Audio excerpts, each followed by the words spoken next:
Hi friends, ఇవాళ పుదీనా పొడి ఎలా చేసుకోవాలో చూద్దాండి. కావాల్సిన పదార్థాలు: కొద్దిగా పుదీనా తీసుకోండి, కొద్దిగా చింతపండు,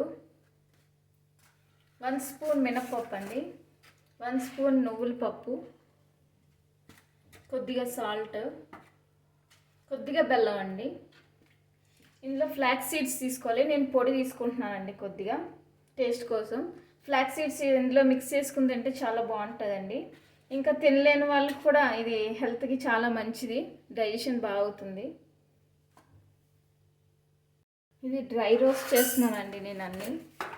మినప్పప్పు వేసాను, నువ్వుల పప్పు,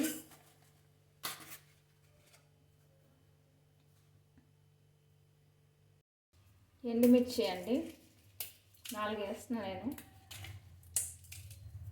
అన్నీ డ్రైగా రోస్ట్ చేసుకోవాలి. ఇదండి ఇందులోనే కొంచెం ఆకు కూడా వేసేస్తున్నాను నేను. ఒకసారి డ్రైగా రోస్ట్ చేసుకుంటాను.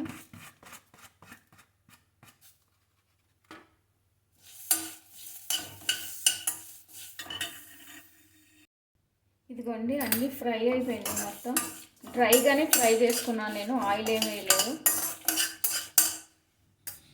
అన్నీ మిక్సీ చేసుకుందామండి పొడి. ఇదిగోండి ఇందులో చింతపండు, బెల్లం, కొద్దిగా అవిసె గింజల పొడి వేసాను నేను.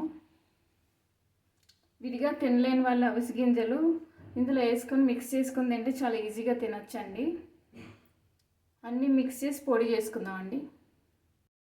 ఇలా పొడి చేసుకోవాలి. పుదీనా పొడి రెడీ అయిపోయిందండి. మీరు కూడా చేసి టేస్ట్ చూసి చెప్పండి. Thank you so much.